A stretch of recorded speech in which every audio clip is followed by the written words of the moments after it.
serve in a different part of the country because I've been in the New York area. So I did be the Nashville Public Health Director in February of 2020, which is very important. Of 2020, I became. I had a orientation meeting, and there was a very devastating tornado that came through the middle of downtown Nashville, and so I got to see and how the city responded to a real major disaster.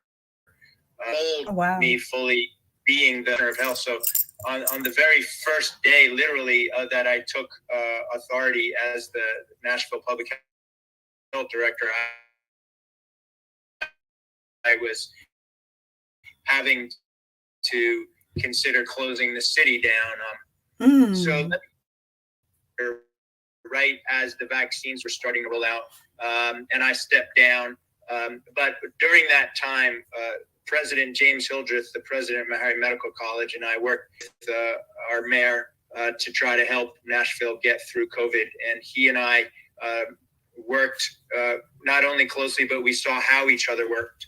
And so when I departed the Nashville Public Health Department, he asked if I would join Meharry Medical College because he saw a lot in me that he thought would be really helpful for Meharry Medical College. One, he saw me bring the public and private sectors together. So he asked me to create a partnership between Meharry Research and a small company in Nashville called Clinical Research Associates. And then he said, Michael, I want to build a school of global public health, and I think you could be helpful in that. And so here we are. Just a couple months ago, the announcement came out. We are just creating our first school of global health, and I'm really excited to be a part of that. So, so how did all this get connected with Dry January? Well, because Dr. Hill knows that I've got a lot of ideas and always networking and trying to be creative and drawing from my past experiences.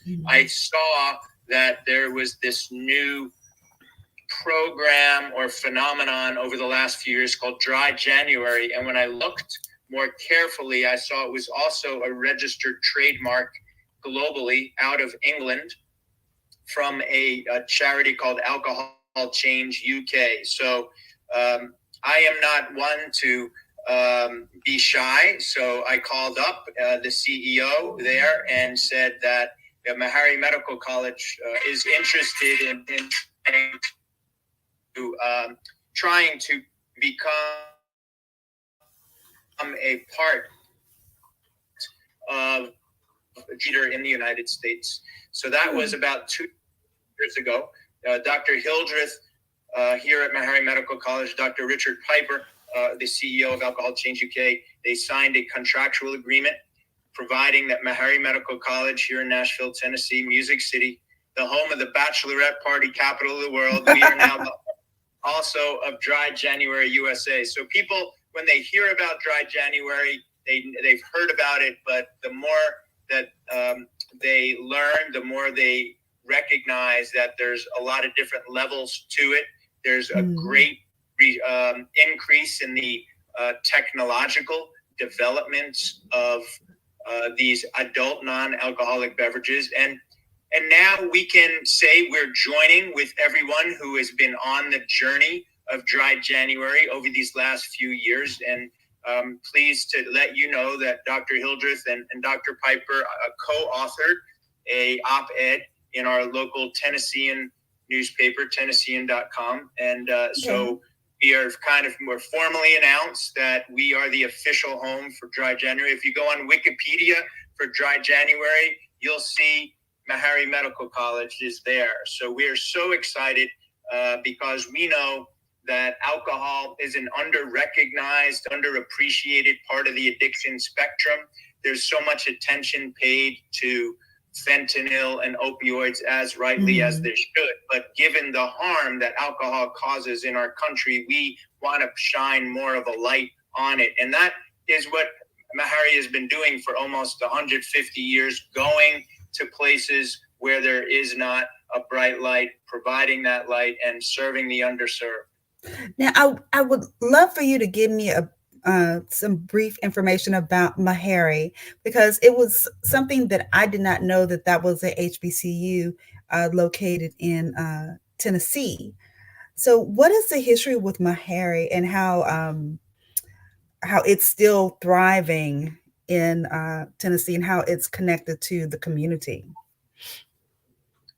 Yes, thank you. That really is an important idea of why Meharry exists, and to understand why it exists, you have to learn about where we came from. And as you know, our country suffered a civil war over many years from 1861 to 1865. And because the Union Army had occupied Nashville, it provided a place for most of the war where Black soldiers came to fight and preserve the Union and preserve the freedom and gain freedom for the slaves.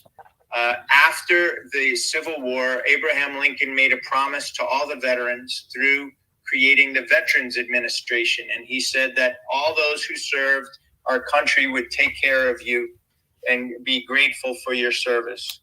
So when the Black Civil War veterans went, when they needed help to go to hospitals or local medical groups, they were turned away because of the color of their skin.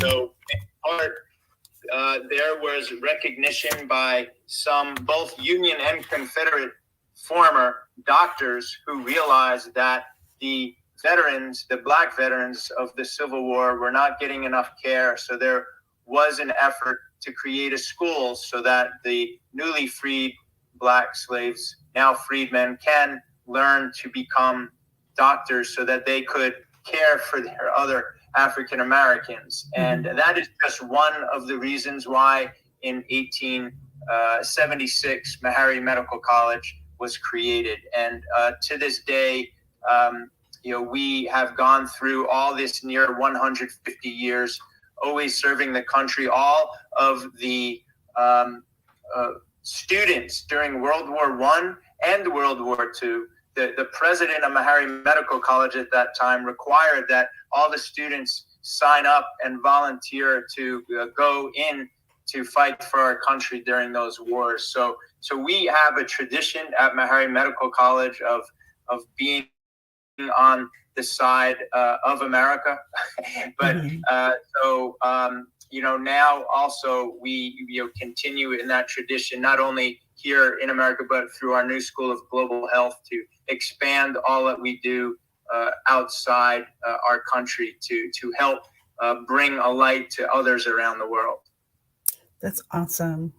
It was just really inspiring to know that was there, and how it's been connecting with the city and just the really the state. And I was looking at the website and just seeing all the different aspects, and I believe I was seeing that the medical school, is it right that about 50% of dental doctors are coming from Meharry? Or is Yes. That's a great point. Thank you for letting me explain that. That when you hear the word Meharry Medical College, you often think it is just a medical school. It's sort of a little misleading because it is many schools. So there's a school of medicine, there's a school of dentistry, and you're right that of all the Black dentists that there are in the United States, about 40% of all of them come just from our one school here. Oh, wow. And given that there's so many other dental schools in the United States, you almost have to ask yourself, why is it that just this one school in Nashville, Tennessee is doing so much? But that's what we have always done.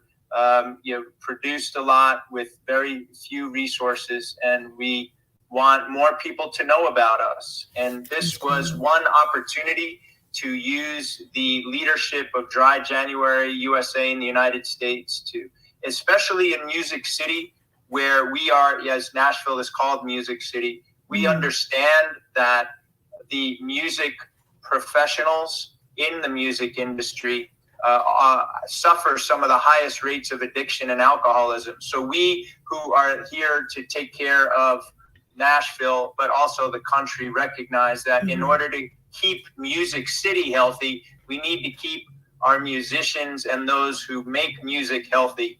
And by us standing up and taking leadership on this, we are specifically wanting our people here in the Music City to know that we stand with them as we stand with others around the country. Well, let's kind of switch gears a little bit. I just want to kind of talk about maybe some of the aspects as far as like dry January and alternative, options. What do you feel are some great benefits for people who take that alternative journey with dry January? What are some health benefits that people would probably see? Yeah, it's probably good to paint a picture of the alcohol use in our country to get a better understanding of who is being helped. So we divided people up into about thirds in our country. About a third of people really don't drink and have never really had a drink. About a third people really drink mostly throughout their lives. And then another third kind of go back, depending on what is going on in their lives and in different parts in their lives. So for those who have learned how to drink alcoholic products and are maybe drinking more than a few types of products and having them on a regular basis, what they will find is if they reduce the amount of alcohol they use or they eliminate it for some period of time, they will have a number of benefits. First of all, their sleep will be much improved. Their heart will be improved because one of the silent effects of using alcohol and using it even more regularly is you get heart effects. You get heart rhythm disturbances and you get high blood pressure. So what we call this is almost the silent effects of chronic alcohol use that people just don't see. Some of the things we do see, of course, is skin. People who drink alcohol regularly, you stereotypically have more of a reddish, ruddy complexion, but those are primarily people with lighter skin, so you can see it more. It's hidden more in people with darker skin. But the skin will become more healthy. And overall, if you think of alcohol as something that causes inflammation throughout your body and every organ system, your brain, your heart, your liver, your skin, and now if you remove that substance that causes the inflammation, all of that will start to heal. Another area that doesn't get enough attention is your digestive tract, your mouth, your esophagus, down to your stomach. And think when you drink, the point of contact of where that alcohol goes in your body is some of the places that cause some of the most severe damage, because the alcohol causes like a burning effect, and then once again causes the cells to be irritated, inflamed, and put it at risk for damage. And the damage can lead to cancer. And that's one of the things I'm seeing more recently is there's more scientific research and more guidelines, especially in Canada and in the World Health Organization, that are clearly linking alcohol as a cancer risk. Doesn't say it absolutely causes cancer, but if you want to find ways to reduce your risk of cancer, eliminating alcohol is really a great way to accomplish that. And one of the things that are most pronounced is the link between the risk of breast cancer and even small amounts of alcohol. And this has been reproduced in many scientific studies. And I know that data I have seen is very few Americans recognize and appreciate and accept that alcohol is a real risk factor for cancer. They oftentimes will say, well, everything causes cancer, so you got to live your life. Well, we have made changes in our country. We've recognized smoking causes cancer, and people have chosen to reduce and eliminate that in our lives. So similarly, I think we are just beginning to start this conversation and get people to realize that in order to live your best healthy life, in many ways, you're going to need to put a mirror up to your own relationship with alcohol and see how you can move toward the place that you want to be, which is a healthier place and space. Now, last thing I'll say is people always say, well, in order to have a good time or socialize, alcohol, you just have to drink. And that is still what people believe. And we are now recognizing that that's not true. And the new generation, the Gen Z generation, are almost looking at their older contemporaries saying, you don't realize all the other ways that we can have a good time. We could still have a nice looking cocktail that tastes good and celebrate and have a bottle of non-alcoholic champagne and still have a good time, but we could be safe and enjoy ourselves. So it's the connectivity, that socialization, that is what keeps people alive and healthy, and not the alcohol itself. Yeah, when you were speaking about the burn, it immediately made me think about being at the bar and having shots. Just, and people like, let's have a round of shots, and how it does have that burn, and how, yeah, it is going, I wasn't thinking of it in that way, as far as like my esophagus going down to my stomach, and, that warm and toasty feeling that's supposed to be, great, may not necessarily be great in the long run. But yeah, I get that. That's exactly right. Yeah, people say, oh, it makes me feel warm. Well, the reality is that warm sensation is a burn. It's causing damage. And ultimately, when people, the real science is that what it does is it causes a vasodilation, right? So what that means is it increases the your vasculature, and you actually lose heat. So even though that warm feeling you get is the burn, your body temperature is actually going down. So when people say have a little alcohol to warm you up, it's actually doing the opposite. That's wild. Okay. Yeah, because that ruddy complexion people get of their faces is that vasodilation of all the vessels in their skin.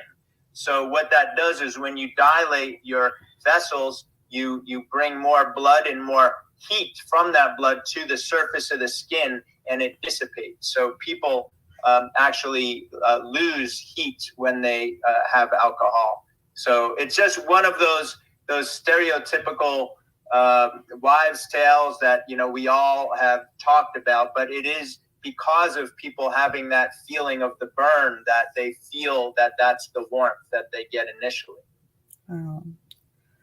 So one other question that I had, we talked about some of the health benefits.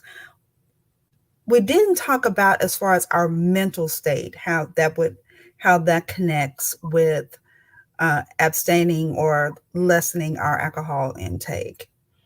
What benefits would that alleviate on our mental capacity? Yeah, it's really important that you recognize, people think that, or you hear people say, oh, I need a drink to relax. Well, what it does is it kind of numbs you, and it does give you amnesia to some extent. But there is a rebound effect that you get as the alcohol wears off, and there is a great correlation between alcohol use and increase in anxiety, increase in depression, and oftentimes suicides are linked to depression, and the people who are depressed and use alcohol are at much higher risk of suicide. So, and this is the untold story that people just know about, but are not facing with the data to try to make either changes in their life, their lives of their community in a way that's going to get them to a healthier place in space. And it's not easy to do. It's not easy to do, but we want to offer the community and other options. We are grateful for Alcoholics Anonymous and the role it has played in our country for so many years, but it's just not for everyone. It doesn't impact everyone. Not everybody feels like that's a place or space for them. And so Dry January is a very simple, easy to understand concept that now is gaining popularity. It is being joined by these wonderful new products that have the technological advances for adult non-alcoholic beverages. So people that have enjoyed drinking alcohol, beer, wine, or spirits, yes, can now also enjoy those similar, almost identical tastes of beer, wine, and spirits, and without the alcohol. Now, two of the companies that support Dry January USA are Lyres. It's a company out of Australia. Okay. And it's Lyre. It stands for a bird called the lyrebird. And this is really cool because that bird is in Australia and it mimics the sounds of any other animals. I've even heard it can mimic a cell phone. So the point of that is that the Lyre's non-alcoholic adult products mimic what the sort of feel and the sophistication and taste of what an alcohol product would be. And they have wine, Prosecco, and spirits. The other one is called mocktails.com. They're out of the United States, and you can find them easily. Their name is their website, and they make a variety of different sort of ready to drink cans of cocktails that are pre-made. And they're getting some great awards, both of them. So we do thank both of them for being innovators in the field of trying to create these adult non-alcoholic products. And it's important that I say that specifically. These are adult non-alcoholic products because they are made in the spirit and replicating adult beverages. So it's important to know that these are not meant for children, because we don't want children to start having the non-alcoholic version of drinks to get them used to drinking alcohol. We would prefer that they, enjoy non-alcoholic products completely, and not to, try these first. So, but we are really happy also to let you know that these products are providing a portal for people who do not want to give up drinking completely to just drink less. And there's so many examples I can tell you of friends and colleagues and people in the community who said, I love the taste of this type of beer or this type of wine or this type of spirit. And I will maybe have 2 or 3 drinks whenever, this event or that event. So now they're saying I will substitute in one of these adult non-alcoholic beverages to have at least 1 less drink, and then maybe 2 less drinks. And then they'll say, well, now I'm starting with the non-alcoholic drinks, and I'm fine. I go the whole evening and I'm fine. I don't need to have the alcohol. So it's a way for people to experiment, test themselves. And you can imagine too, for people who are doing a Dry January right away, these are individuals who already are drinking enough to feel they need to either cut back or eliminate alcohol in their lives. So, we know we're making a difference. Even if people choose not to do it, they're hearing about it, they're thinking about it. So maybe not this year. Maybe they want to do it later this year. And there's an app that we have. It's a free app. I was about to ask you about that. Yeah. Yeah, it's called Try Dry, TRYDRY. So Try Dry app. You can find it easily by going to Alcohol Change UK. It's able to be downloaded on your smartphone, whether Android or your Apple phone, and it's free. And what we have found is when people say they're doing Dry January, they get much more success if they do it with the app. Mm-hmm. So we want people to say if they're doing a Dry January, which means they're just reducing or cutting back alcohol. Doesn't matter if it's January or not, that using the app is a big difference. And I've had, I teach medical students, and they say, Dr. Caldwell, 3 weeks before my exams, I always do a Dry January. So they're colloquially where people are saying I'm doing a Dry January to, just cut back or eliminate alcohol because they know the health benefits for them. Yeah, that was one of my questions. It was like, I'm sure you probably get an influx of seeing people wanting to, the New Year's resolutions, and then there's also Dry January and how they start, but not to beat yourself up if you don't make the full January, because there's 11 more months that you can go through and still have that same effect, as long as you're wanting to cut back or just totally, to say, hey, I'm wanting to have a true Dry January and only, abstain completely. So that was one of, because I downloaded the app to just to see how it was, because it is available on Android or Apple. So I have an Apple phone, and looked at the website as well to see, okay, what's going on here? And it does seem very, very user friendly, very walkable, to just kind of see how things are. And I don't know if it had what was my word I'm trying to think of, as far as like I don't want to say a group, but maybe like support, as far as progress, or you're able to connect with other people that are maybe doing it, especially since it's international. Hey, I'm over here in Texas and you're in Australia. How's things going? I wasn't really sure if the app allowed that, or for you to not necessarily competition, but hey, let's do this together as, friends, like getting together. I don't know if it did any crosswork in that realm.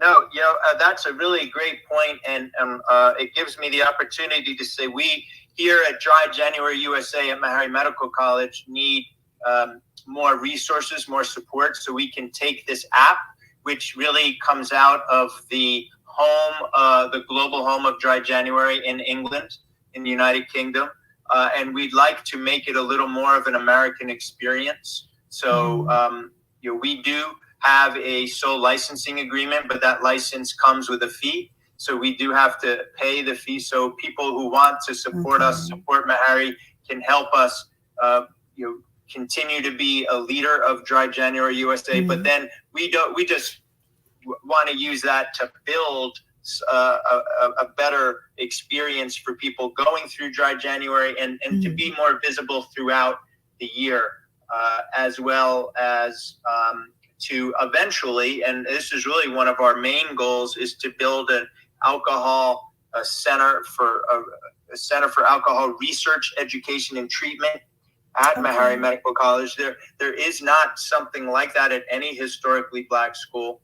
And of the ones that are funded by the National Institutes of Health, there are funded centers for alcohol research, education, and treatment. None of those centers are at a historically Black school, and none of the ones that are funded are led by African-American principal investigator. They all are non. So we are letting people know that we feel that this is something that we need to accomplish, and that's one of our goals. And having this conversation and me talking to you today about Dry January is also to talk about the value of having HBCUs and Meharry Medical College. That's excellent. So let's see. We talked about our health. We talked about our mental state as well. And I was looking through Facebook, as I normally do, and I was looking at someone that was made a comment about Dry January, and I wanted to see what your take was on it. And this person was basically saying, hey, I don't necessarily do Dry January because I don't have a drinking problem throughout the year. So why focus on 1 month? How can someone kind of remix that and put in a positive spin, maybe like 2 key points that somebody could share, why try dry? Yeah, well, I really glad you brought this up, because it depending on the person's own insight into what they think is a lot of alcohol or not, they may be right. Maybe they only have a little, sip of champagne once every 3 months or so, right? So in that case, they're right. They don't need Dry January again. But if they work at a brewery, if they work at a brewery, it's interesting. The people in the food and beverage, and especially bartenders and brewers, they are definitely more at risk for drinking too much alcohol. But you will find a number of the people that work there are sober completely, either because they have never had a drink, or they, depending on what they do in the brewery, or they have had a real problem with alcohol and have had to remove it from their lives, or they just wanted to be healthier and they just want to remove it completely. So I think everyone has their own journey, and what I love about Dry January is we give every person Dry January for them to define for themselves. And what we say is, when you have that app, it's like putting a mirror up to your own personal relationship with alcohol. We try to educate you on the latest science to let you know the facts that say that alcohol, there is nothing beneficial about alcohol. There has been, 10, 20, 30 years ago, this notion that a little alcohol is good for your heart. Now we know that is not true. No alcohol is good for your heart. So we got to let people understand that there's nothing good about alcohol. We have to. My red wine? I can't have my red wine because that was the thing. You can have whatever you want, but the point is that if it's not gonna help your heart. Red wine, it's not. What does help your heart is the socialization and all of the positive effects of what you're doing as you're having those traditional alcohol beverages. But you can substitute in the non-alcohol and get even a better effect. So I'm not, nobody's taking away your wine, and that's another important point, that Dry January is not anti-alcohol. We are pro education, pro people trying to make their own decisions, giving them this Try Dry app and Dry January as a tool for them to choose. It's non-judgmental. It's just to say, we know that no alcohol is better than a little alcohol, and a little alcohol is better than a lot of alcohol. So if you can move on that continuum, and in so many ways, it'll be better for your mental health, your sleep, your heart, your brain, reduce your risk of Alzheimer's, reduce your risk of cancer, stroke. We want to offer that to people. Don't we want to teach people that? But we're not going to mandate it. we're just going to try to lean in to produce more of these non-alcohol products so that people really feel that they're getting that extra special moment. You know what really bothers me is if you go out to a restaurant and they have the table set really beautifully with all the different glassware, and they go around and they say, oh, who's not drinking? And they take away the wine glass from the person not drinking, and almost is like robbing them of that little moment of joy of that beautiful glass. And who cares whether there's an alcohol product in that glass or not? That glass provides some happiness and connectedness to everybody sitting at that table. So let's not have disparities at the dinner table. Let's have everyone enjoy the same glassware and not feel like you're at the kids' table, and just put in things that are as sophisticated and refreshing and good and look good, and crafted cocktails. So when somebody's making that special cocktail and shaking it up, it's a whole ritual. Everybody's looking at the guy or a girl who is, making that cocktail, and you just know something beautiful is going to come out of that. And so it doesn't always have to be alcohol. We're just starting now to get it to be more common and more accepted that whether you want a special drink, there doesn't have to be alcohol in it. Now, if you go to a hotel and they might have that little coffee maker in the room, they're 100% of the time going to have caffeinated coffee and decaffeinated coffee. So why can't we come to a day where no matter where you go, if you want beer, wine, or spirits, there's going to have an equal menu of whether you have the alcohol beer or the non-alcohol beer. Now, I recently was in Europe, and they're really ahead of Really? us. Yes, they are.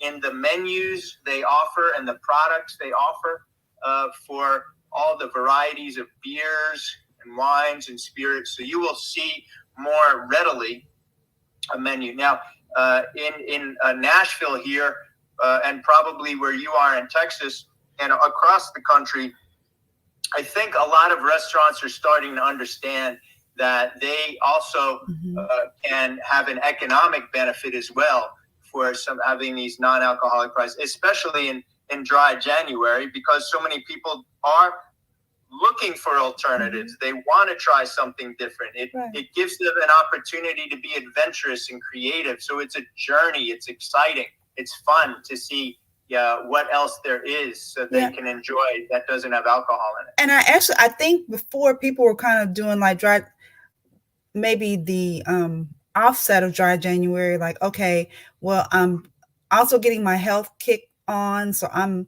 exercising, I'm doing stuff. So I'm staying in the house because I don't have any alternatives. I want to go out, but I don't want to be tempted. I want to kind of stay on this particular walk. So now that there's options, I can go out and be with my friends if I decide that I wanted to partake in a beer or something like that. It's available to me now. And I think that's probably also, beneficial to those restaurants saying, okay, well, we have some options for you, or even mocktails. And I've seen a lot of that as I'm going through my, social media saying, hey, we're having this, they're doing like dinner pairings with mocktails. So yeah, and they're not leaving money on the table for those consumers that are wanting to, do that. Yeah, that's a really good point. That people, if they want a cocktail, they'll pay a similar price for a cocktail if it tastes good and they enjoy it, whether it has alcohol or not. And I think there's a learning curve on the part of the food and beverage industry to understand that, and they are getting that idea. I do want to tell you about a couple upcoming events because we're still in January 2024, and we already have had our first very special event at the Bluebird Cafe here in Music City. It was called Meharry at the Bluebird Cafe, the very first time that Meharry has worked to formally develop a relationship with Music City, and it was really spectacular. We had great artists that joined us, led by Gramps Morgan. He is a reggae country music artist. He's a fusion country music artist, and he has a song called Rumnesia, because as you know, when you drink alcohol, you get amnesia, but in Jamaica, you get rumnesia. So Gramps Morgan is a wonderful ambassador for us. He leads the way. We also had great musician Jamie Kent and Annie Mosier join us at Meharry at the Bluebird Cafe. And that's sort of the way we kicked off Dry January. But coming up on this weekend of January 26, 27, and 28, if you're in Nashville, come to the Green Hills Mall. Lyre's, that other non-alcoholic company out of Australia, which makes non-alcoholic Prosecco, they have bought a kiosk, and we will be there with them handing out ready-to-drink cocktails of cans. So they're bringing thousands of samples with them at the Green Hills Mall in Nashville, Tennessee. Look for us right in the mall. You'll find us.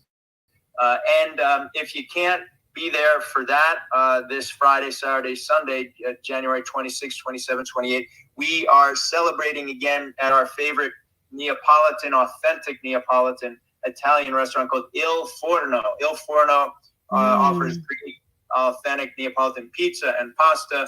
And on February 1st, Thursday, February 1st of 2024, we're going to be celebrating the journey of everyone having completed Dry January, and to tell people, if you want to keep going, it's okay. And even though January may be over, Meharry Medical College and Dry January USA will be with you every step of the way throughout the year. And of course, February leads us into Black History Month, so it's really very extra important for Meharry Medical College. So we're really excited to lead in that. That's amazing. That's so cool. Yeah, I will definitely make sure that I add that into our show notes, as well as the app and the website, because as Dr. Caldwell said, you know, January will come and go, but that doesn't mean that you don't have to stop there. You can continue on, or if you decide that, you know, March is going to be my Dry January. So, and I think that's really great that it's not it's the kickoff, but it doesn't have to be the end of it all. So that's amazing. So I like to say we're famous for January, but we're there with you throughout the year. We just more people talk about us in January, which we're very happy to help lead the conversation, just, you know, around the holidays and all throughout January and now into February. That's excellent. Well, thank you so much. I really appreciate all the time and all this wealth of information. And of course, we had a hiccup earlier, so I'm on Facebook Live, and they're hearing you as I'm recording. I had to do a little bit of a pivot. So I'm glad I was able to pivot, because I did not want to miss out on this amazing interview and discussion that we had. So, well, just the first of many, Angie, it's been such a pleasure. I can't wait to learn more about all the great work you are doing and are going to do. Well, I appreciate that. Same to you as well. I have to get back out to Nashville, and I will make sure that I stop in to Meharry, because I did not know. I feel kind of like I was so out of the loop, and such a rich history of it all. So I'm excited to know that it's there. I'm excited to see the work that y'all are doing over there.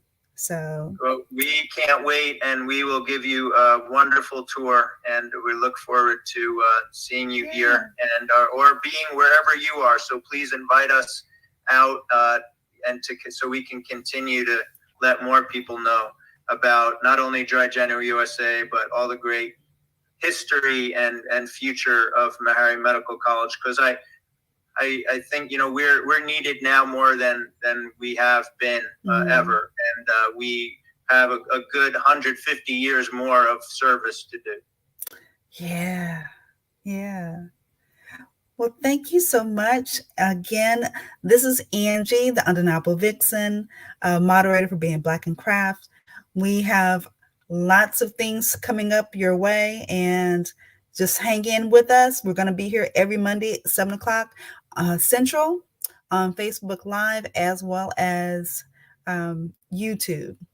And again, we don't apologize for recognizing our influence on craft beer. And y'all have a wonderful night and a wonderful week.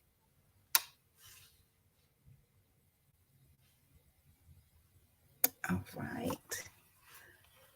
See y'all later.